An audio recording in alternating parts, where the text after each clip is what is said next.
साथियों नमस्कार। स्वागत है आप सभी का आप सबके अपने चैनल द साइंस टॉप में। आज हम द साइंस टॉप में अपने लुसेंट की भारतीय इतिहास सीरीज में आज हम मौर्य काल के बारे में डिस्कस करेंगे, जिसका जो समय अंतराल है वह 322 ईसा पूर्व से 185 ईसा पूर्व के पहले का है। आपको पता होगा मौर्य काल बहुत ही इंपॉर्टेंट है, इसको पूरा देखिएगा। अगर आपको वीडियो अच्छा लगता है तो प्लीज़ हमारे चैनल को लाइक शेयर सब्सक्राइब करिए और जो भी आपका कमेंट हो उसको प्लीज़ कमेंट बॉक्स में जोड़ दीजिए। आइए स्टार्ट करते हैं। निम्नांकित में से किसकी तुलना मैकियावली के प्रिंस से की जाती है? ए कालिदास का मालविकाग्निमित्र, बी कौटिल्य का अर्थशास्त्र, सी वात्सायन का कामसूत्र, डी तिरुवल्लुर का तिरुकुरुल। तो इसका आंसर हमारा हो जाएगा जो मैकियावली है, तो जो आपका कौटिल्य का अर्थशास्त्र है ऑप्शन बी, तो इसी की तुलना मैकियावली के प्रिंस से की जाती है। आइए अगला क्वेश्चन देखते हैं। वह शासक कौन था जिसने राज सिंहासन पर बैठने के लिए अपने बड़े भाई सुसीम की हत्या की थी? ए अशोक, बी अजातशत्रु, सी कनिष्क, डी सिमुक।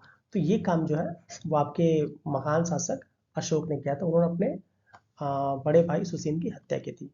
आइए अगला क्वेश्चन देखते हैं। निम्न में सम्राट अशोक की वह पत्नी कौन थी जिसने उसको प्रभावित किया था? ए चंडालिका, बी चारुलता, सी गौतमी और डी कारुआकी। तो जो कारुआकी थी इनसे सम्राट अशोक बहुत ही ज्यादा प्रभावित थे। आइए अगला क्वेश्चन देखते हैं। अशोक ने अपने सभी अभिलेखों में एक रूपता से किस प्राकृत भाषा का प्रयोग किया था? ए अर्धमागधी, बी सौरसैनी, डी मागधी और डी अंगिका। तो उन्होंने सबसे अधिक जो यूज किया था वो आपका अर्धमागधी का किया था। आइए अगला क्वेश्चन देखिए। बिंदुसार ने विद्रोहियों को कुचलने के लिए अशोक को कहाँ भेजा था? ए स्वर्णगिरि, बी तक्षशिला, सी उज्जैन और डी वैशाली। तो बिंदुसार ने विद्रोहियों को कुचलने के लिए अशोक को कहाँ भेजा था? आपका तक्षशिला में भेजा था। कहाँ पे? तक्षशिला। आइए अगला क्वेश्चन देखते हैं। निम्नलिखित में से वह व्यक्ति कौन है जिसका नाम देवान प्रियदर्शी है? ठीक है। ए अशोक, बी गौतम बुद्ध, सी महावीर और डी चंद्रगुप्त। तो अशोक ने स्वयं को देवाराम प्रियदर्शी से संबोधित किया है। आइए अगला क्वेश्चन देखते हैं। निम्नलिखित में से प्राचीनतम राजवंश कौन सा है? इनमें से हमको बताना है। ए मौर्य, बी गुप्त, सी कुषाण और डी कण्व। तो इनमें जो सबसे आपका पुराना है वो आपका मौर्य वंश है। आइए अगला क्वेश्चन देखते हैं। कौटिल्य या चाणक्य किसका प्रधानमंत्री था? ए चंद्रगुप्त द्वितीय, बी चंद्रगुप्त, सी चंद्रगुप्त मौर्य और डी अजातशत्रु। तो चाणक्य, कौटिल्य, इनका एक और नाम विष्णुगुप्त था, वो चंद्रगुप्त मौर्य के प्रधानमंत्री थे। आइए अगला क्वेश्चन देखते हैं।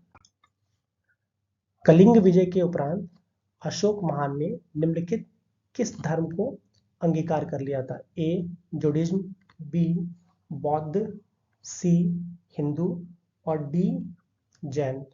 तो जो कलिंग विजय के बाद बहुत ज्यादा जो हत्याएं हुई थी, युद्ध में विभीषिका हुई थी, उसके चलते अशोक ने अपने आप को परिवर्तित करते हुए बौद्ध धर्म में दीक्षित कर लिया था। आइए अगला क्वेश्चन देखते हैं। चंद्रगुप्त के शासन विस्तार में किसने मुख्य रूप से मदद की थी? ए सुद्धोधन, बी उमागुप्त, सी चाणक्य और डी सुद्रक। तो आपको पता होगा चंद्रगुप्त के शासन विस्तार में जो सबसे अधिक मदद की थी वो उनके गुरु चाणक्य ने की थी। आइए अगला क्वेश्चन देखते हैं।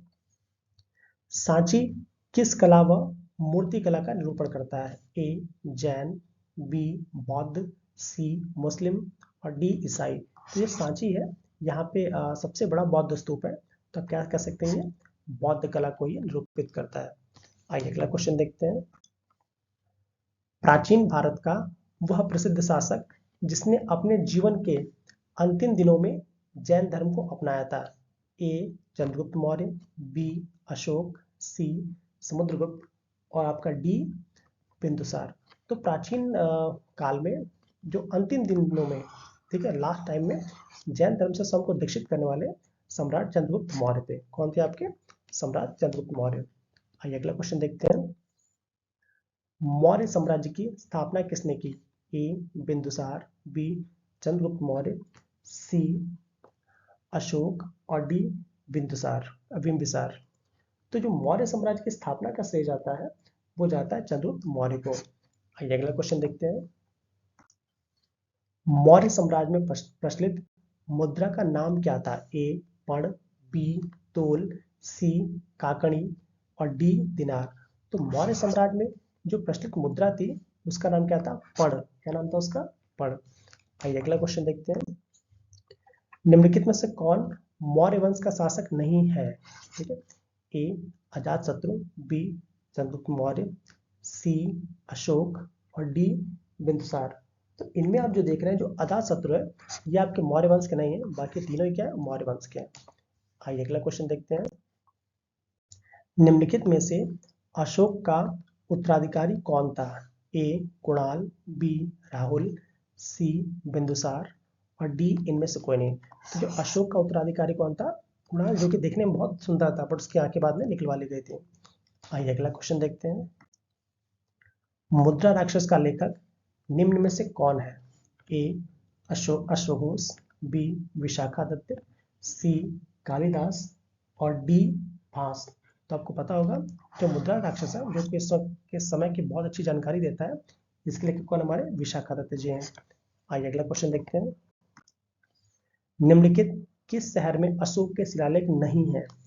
ए गिरनार, बी कांधार, सी पाटलिपुत्र और डी टोपरा। तो जो अशोक के शिलालेख है वो सोचिए जहां का मेन राज्य था पाटलिपुत्र में नहीं है, बाकी सभी जगह है। आइए अगला क्वेश्चन देखते हैं। अर्थशास्त्र का लेखक समकालीन था? ए चंद्रगुप्त का, बी अशोक का, सी चंद्रगुप्त विक्रमादित्य का और डी समुद्रगुप्त का। तो जो अर्थशास्त्र के लेखक कौन थे? चाणक्य जी थे। तो ये किसके गुरु थे? तो ये चंद्रगुप्त के गुरु थे। तो समकालीन भी किसके होंगे? आपके चंद्रगुप्त के। आइए अगला क्वेश्चन देखते हैं।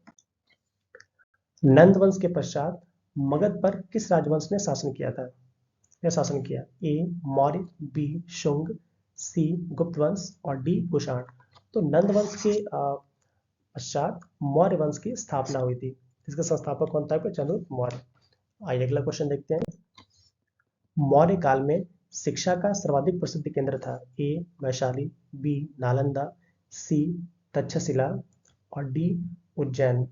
तो मौर्य काल में जो शिक्षा का सबसे मेन केंद्र था वो आपका तक्षशिला था, क्योंकि जो आपके इसके चंद्रगुप्त मौर्य के जो गुरु थे चाणक्य, वो भी तक्षशिला में क्या है? अध्यापक थे। आइए अगला क्वेश्चन देखते हैं। मेगास्थनीज की पुस्तक का नाम क्या है? ए अर्थशास्त्र, बी ऋग्वेद, सी पुराण, डी इंडिका। तो जो मेगास्थनीज था इसकी जो पुस्तक का नाम क्या है? आपका इंडिका। क्या नाम है? इंडिका। आइए अगला क्वेश्चन देखते हैं। जिसके ग्रंथ में चंद्रगुप्त मौर्य का विशिष्ट रूप से वर्णन हुआ है? ए भास, बी शूद्रक, सी विशाखादत्त और डी अश्वघोष। तो यहाँ पे जो पूछा जा रहा है कि जिसके ग्रंथ में चंद्रगुप्त मौर्य का विशिष्ट रूप से हुआ है, तो विशाखादत्त। ठीक है, विशाखादत्त की जो रचना थी, आपको पता है मुद्रा राक्षस, उसमें चंद्रगुप्त मौर्य के बारे में काफी जानकारी मिलती है। आइए अगला क्वेश्चन देखते हैं। वह स्रोत जिसमें पाटलिपुत्र के प्रशासन का वर्णन उपलब्ध है? ए दिव्यावदान, बी इंडिका, सी प्राकृत और डी पाली। तो जो आपकी इंडिका है इसी के अंदर चंद्रगुप्त मौर्य के जो शासन काल था उसमें पाटलिपुत्र का उसमें काफी ज्यादा जानकारियां मिलती हैं, जिसके लेखक कौन है? आपके मेगास्थनीज। आइए अगला क्वेश्चन देखते हैं। अशोक के शिलालेखों में प्रयुक्त भाषा है? ए संस्कृत, बी प्राकृत, सी पाली और डी हिंदी। तो अशोक के शिलालेखों में इनमें से जो प्रयुक्त भाषा कौन सी आपकी? प्राकृत है। आइए अगला क्वेश्चन देखते हैं। निम्नलिखित में से किस मौर्य राजा ने दक्कन की विजय प्राप्त की थी? ए अशोक, बी चंद्रगुप्त, सी बिंदुसार और डी कुणाल। तो जो दक्कन के विजय की यात्रा की बात की जाती है तो इसका से चंद्रगुप्त हो जाता है। आइए अगला क्वेश्चन देखते हैं। कौटिल्य के अर्थशास्त्र में किस पहलू पर प्रकाश डाला गया है? ए आर्थिक जीवन, बी राजनीतिक नीतियां, सी सामाजिक जीवन और डी धार्मिक जीवन। तो यह अर्थशास्त्र मतलब आर्थिक जीवन समझ जाएगा, इनका संबंध मिलने के साथ आपका राजनीतिक नीतियां से, जो आज भी पालन किए जाते हैं। आइए अगला क्वेश्चन देखते हैं। निम्न में से कौन सा क्षेत्र अशोक के साम्राज्य में सम्मिलित नहीं था?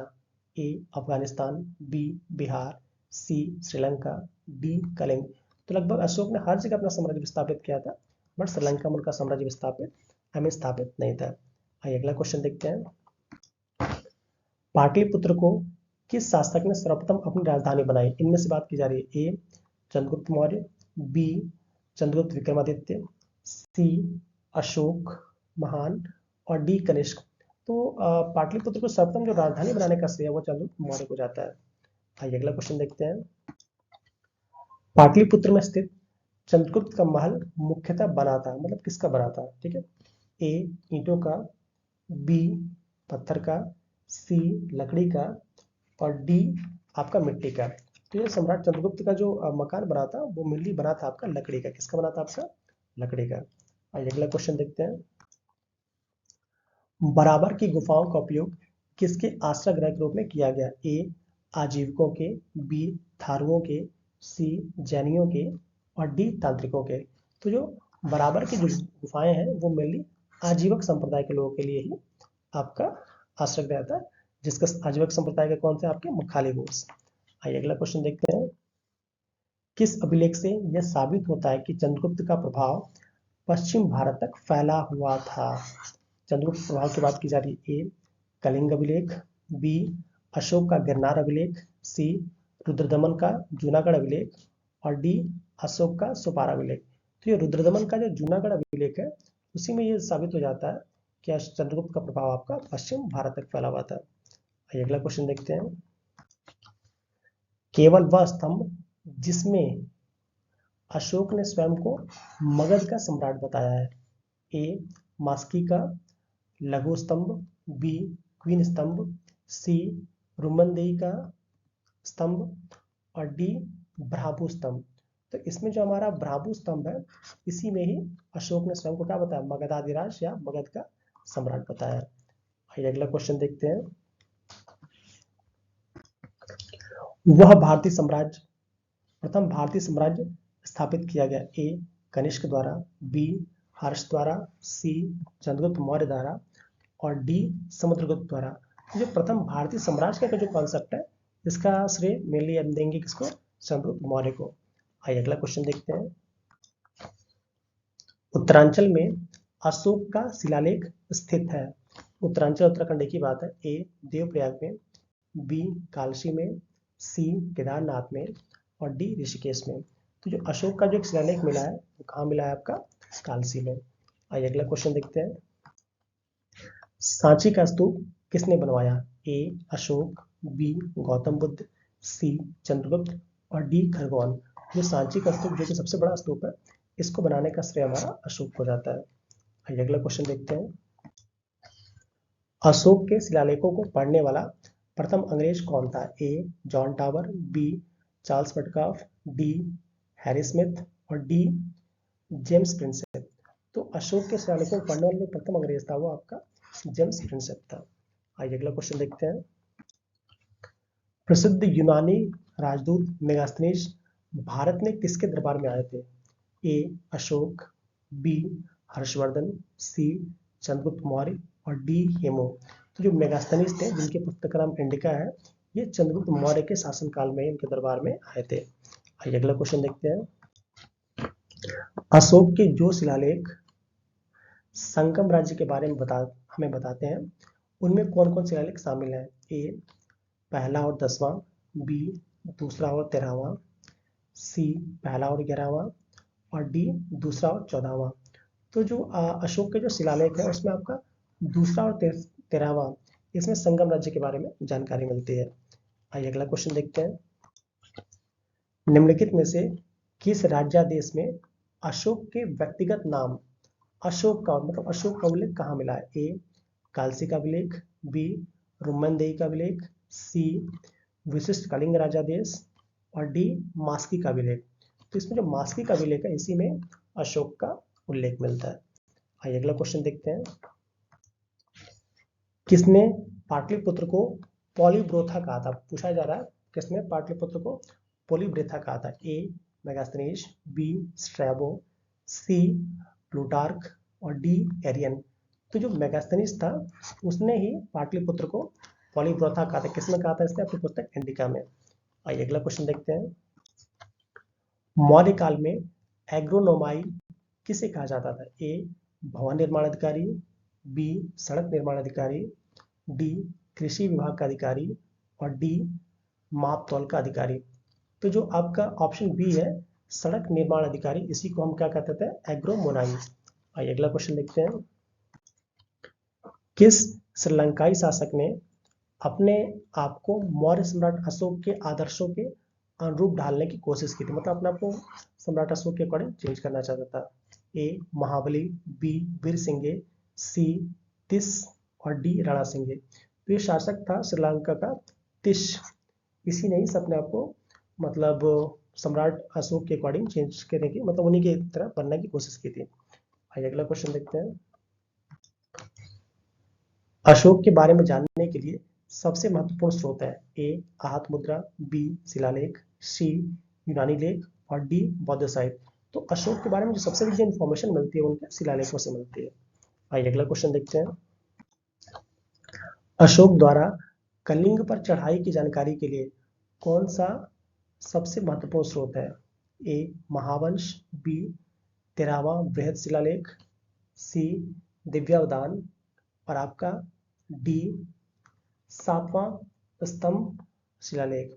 तो जो कलिंग पे जो चढ़ाई की थी अशोक ने, उसके बारे में जानकारी मिलती है वो आपका 13वें बृहद शिलालेख से मिलती है। आइए अगला क्वेश्चन देखते हैं। बिंदुसार की मृत्यु के समय अशोक किस प्रांत का गवर्नर था? ए उज्जैन, बी तक्षशिला, सी स्वर्णगिरी और डी तोसली। तो जब बिंदुसार की मृत्यु हुई थी उस समय जो अशोक था वो आपका उज्जैन का राज्यपाल था, मतलब गवर्नर था। आइए अगला क्वेश्चन देखते हैं। किस शिलालेख में अशोक ने घोषणा की थी कि सारी प्रजा मेरी संतान है?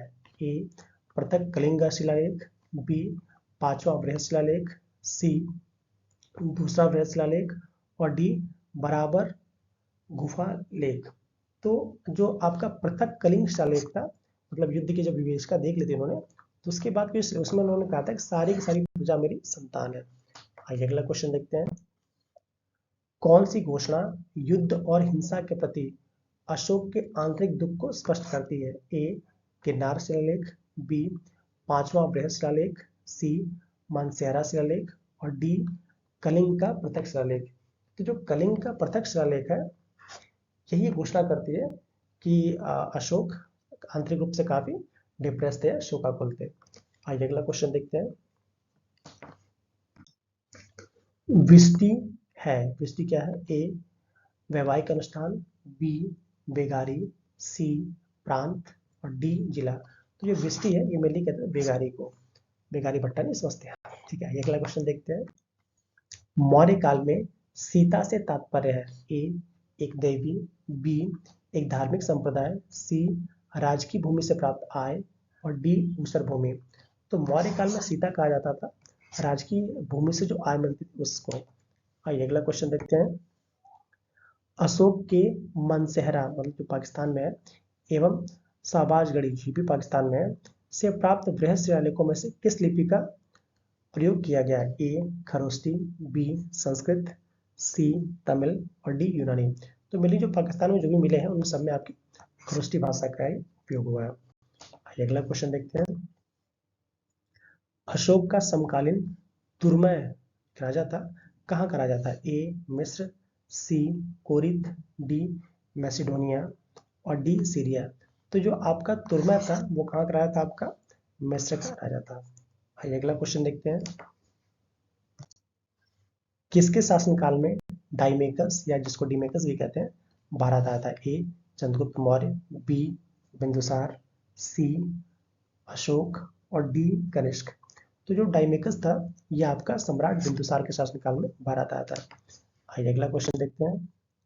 निम्नलिखित अभिलेखों में से किसमें अशोक का नामोल्लेख हुआ है? ए गुर्जरा में, बी अरोरा अभिलेख में, सी ब्रह्मगिरी अभिलेख में और डी सारनाथ के अभिलेख में।